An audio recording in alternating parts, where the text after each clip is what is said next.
All right, let's jump right in. Today, we're going to explore a concept that's, well, it's truly foundational. It's something that can completely reframe how we see ourselves and how we see other people. We're talking about the power of Hesed and what it really means to understand unconditional love. So let's start with a big question, one we've all probably thought about. Is love a feeling or is it a decision?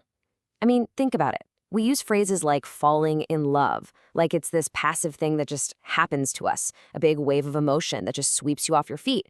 But what happens when that feeling starts to fade? Is that it? Is love over? Or is there something more to it? Something deeper, something more intentional? Well, it turns out there's this ancient Hebrew concept that gives us a pretty profound answer to that very modern question. And that concept is called Hesed. It's a word that goes way, way beyond our typical everyday understanding of love.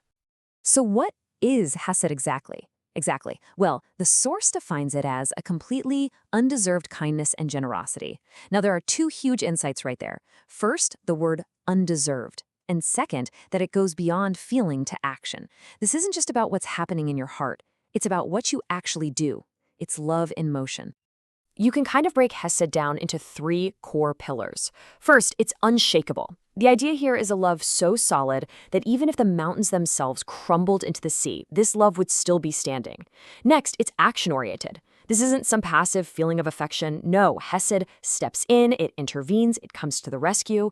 And finally, it's faithful. This love is reliable, it's steadfast, you can count on it no matter what's going on. Okay, so this brings us to a really powerful contrast.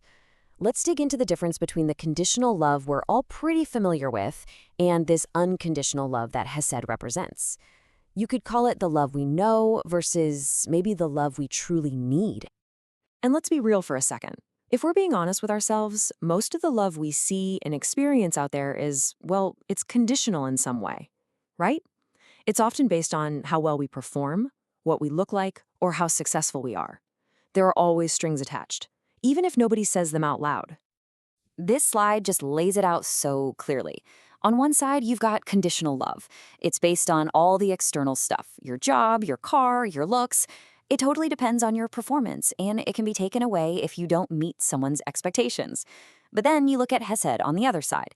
It accepts the whole package, the good, the bad, all of it. It sticks with you through failures, and it loves without needing anything back. It's a total paradigm shift. So, if this kind of unconditional love is real, what does it actually say about our own value? This gets us to a super important point. Understanding the true price of love is linked directly to understanding your own inherent worth. Let's just think about this logically for a minute. In any other part of life, how do we figure out how much something is worth? It doesn't matter if it's a painting, a company, a house. There's a really basic principle we use. And that principle is actually surprisingly simple. Value is determined by the price someone is willing to pay. That's a fundamental idea in economics, but it has some pretty profound implications when we start applying it to ourselves. Now, the source material we're drawing from takes this principle and applies it in a really specific theological way. It makes the argument that the ultimate proof of a person's value is the price God was willing to pay. The idea here is that this ultimate sacrifice is the ultimate measure of your worth, a worth that has absolutely nothing to do with your performance or your achievements. But here's the thing.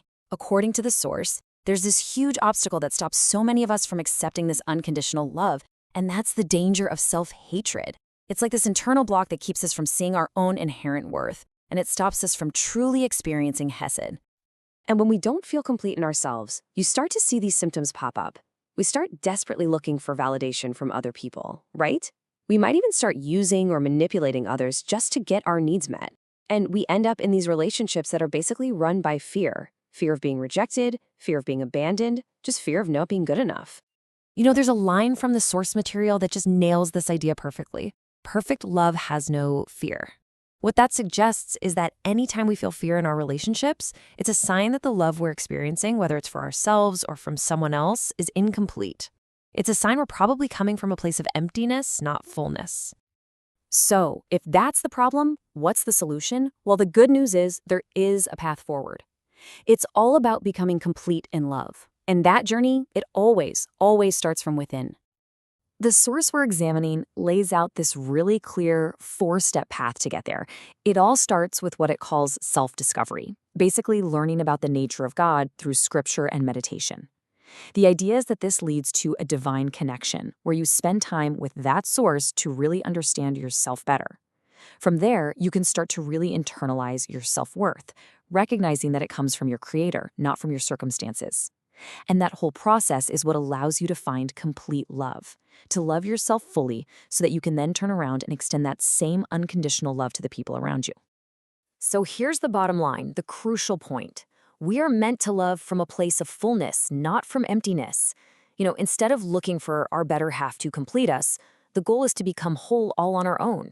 Because when you're already full, you can give love freely without needing anything back, because you're not trying to fill some hole inside yourself. And that leaves us with one last thing to really think about.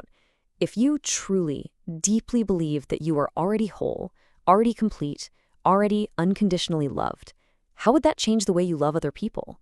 How would it change your relationships, your actions, your whole life? Definitely something to chew on.